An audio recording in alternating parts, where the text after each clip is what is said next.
अस्सलामुअलैकुम, welcome to my channel. कैसे हैं आप सब? आई होप आप लोग सब ठीक होंगे।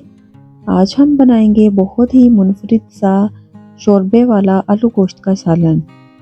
बहुत से लोगों को शिकायत रहती है कि हमारे शोरबे वाले सालन में प्याज तैरती हुई नज़र आती है, टमाटर तैरते हुए नज़र आते हैं, तो ऐसा कुछ भी नहीं होगा। इसका टेक्सचर बहुत ही स्मूथ और सिल्की होगा।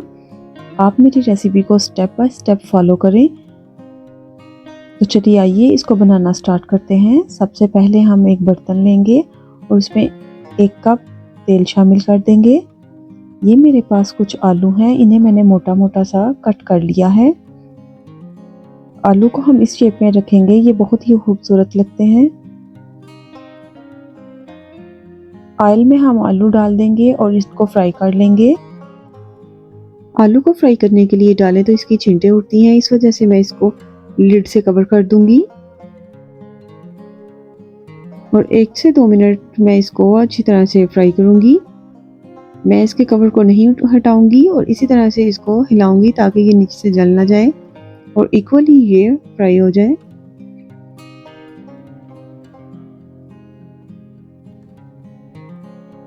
कुछ देर के बाद इसके छींटे उड़ने बंद हो जाएंगे तो इसका कवर उतार लेंगे। अब हम इनकी साइड्स को चेंज कर लेंगे और अच्छी तरह से इसको फ्राई कर लेंगे।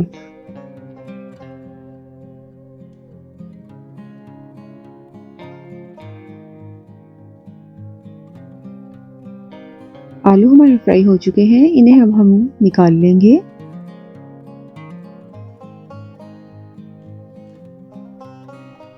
निकालने के बाद इसी ऑयल में हम प्याज, टमाटर और लहसुन को फ्राई कर लेंगे।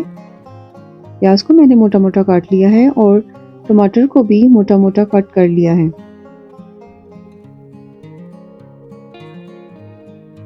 हम इसे लीड से कवर कर देंगे। टमाटरों की वजह से इसके छींटे उड़ेंगे और इससे चूल्हा भी गंदा हो जाएगा, इस वजह से मैं इसको कवर कर दूंगी। 1 से 2 मिनट के बाद हम इसको हटा देंगे। लिड को हटाने के बाद मसाले को हम निकाल लेंगे। अब इसी ऑयल में हम चिकन को फ्राई कर लेंगे।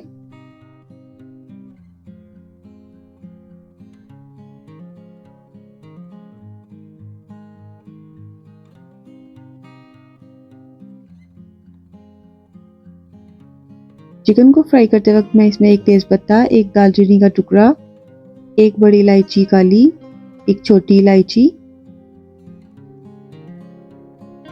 और 1 टेबल स्पून साबुत जीरा शामिल कर दूंगी। अब हम इसी ऑयल में चिकन को मीडियम टू लो फ्लेम पे फ्राई होने के लिए रख देंगे। लिड से कवर कर देंगे और फ्लेम को थोड़ा मीडियम कर देंगे। अब दूसरी साइड पे हमारे पास 1 प्याली दही है, इसमें मैं 1 टीस्पून नमक शामिल कर रही हूँ। हाफ टी स्पून में इसमें सुरख मिर्च शामिल करूँगी। 1/4 टीस्पून हल्दी शामिल करेंगे और 2 टेबल स्पून में इसमें सौंफ और ज़ीरे का पाउडर शामिल कर रही हूँ। सौंफ और ज़ीरे का पाउडर बहुत ज़्यादा टेस्ट देगा आलू गोश्त में।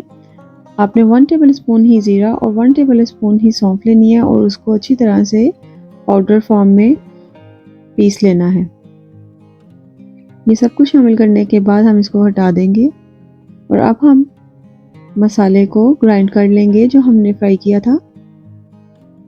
प्याज, टमाटर, लहसुन को हमने अच्छी तरह से ग्राइंड कर लिया और इसमें अब हम दही शामिल कर देंगे। दही शामिल करने के बाद हम इनको अच्छी तरह से ब्लेंड कर लेंगे। चिकन हमारा अच्छी तरह से फ्राई हो चुका है।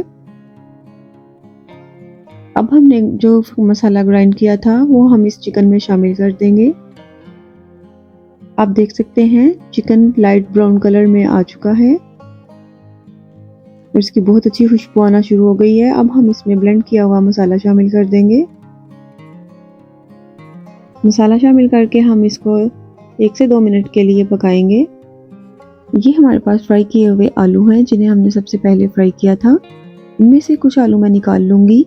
4 से 5 स्मॉल साइज़ के आलू मैं अलग से निकाल रही हूँ और वो मैं आपको आगे जाके बताऊंगी कि इनको हम क्या करेंगे। बाकी के आलू हम सालन में शामिल कर देंगे। चिकन के साथ शामिल करके हम इनको अच्छी तरह से भुनेंगे। लिड से कवर करके इसको 10 मिनट के लिए रख देंगे ताकि हमारे आलू और चिकन अच्छी तरह से गल जाए।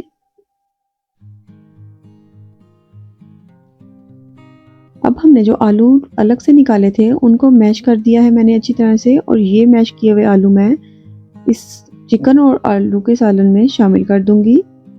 इससे क्या होगा कि हमारा शोरबा बहुत ही फ्लेवरफुल बनेगा और बहुत थिक बनेगा।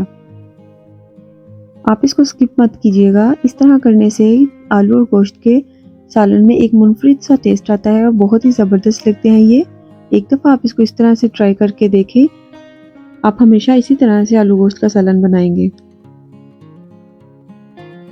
अब मैं इसमें पानी शामिल कर रही हूँ। पानी आप अपनी रिक्वायरमेंट के हिसाब से डाल सकते हैं। जितना आपको शोरबा रखना हो उतना पानी आप डाल दें।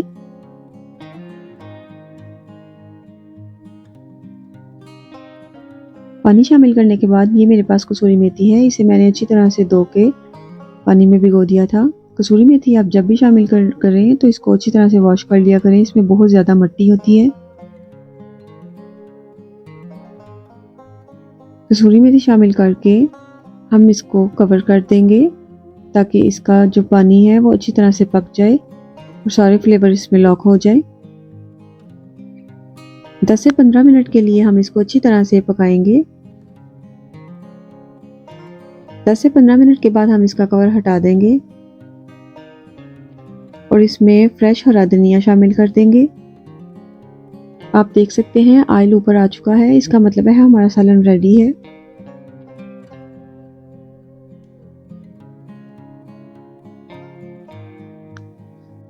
फ्लेम को मैंने बिल्कुल दम पे कर दिया है। अब मेरे पास ये लास्ट में हरी मिर्चें हैं, ये शामिल कर देंगे। लास्ट में हरी मिर्चें शामिल करें, इससे बहुत अच्छी खुशबू आने लग जाती है आलू गोश्त के सालन में। लीजिए हमारा मज़ेदार सा आलू गोश्त रेडी है। सर्विंग के टाइम हम इसके ऊपर थोड़ा सा हरा धनिया और शामिल कर देंगे और चाट मसाला से स्प्रिंकल कर देंगे। उम्मीद है आपकी सारी शिकायतें दूर हो गई होंगी। आपको इसमें टमाटर और प्याज अलग से तैरते हुए नज़र नहीं आएंगे। इसका टेक्सचर बहुत ही स्मूथ होता है। आप भी इसको ट्राई करें और मुझे फीडबैक ज़रूर दें। अल्लाह ताला आपके खाने में बरकतें अता करे और आपके दस्तरखान को हमेशा फराग रखे। उम्मीद करती हूँ आपको मेरी आज की रेसिपी पसंद आई होगी। अगर आपको मेरी रेसिपी पसंद आई हो तो प्लीज़ मेरी वीडियो को लाइक करें और मेरे चैनल को सब्सक्राइब करें। मिलते हैं इंशाल्लाह फिर किसी और अच्छी सी रेसिपी के साथ। तब तक के लिए मुझे इजाज़त दीजिए। अल्लाह हाफिज़।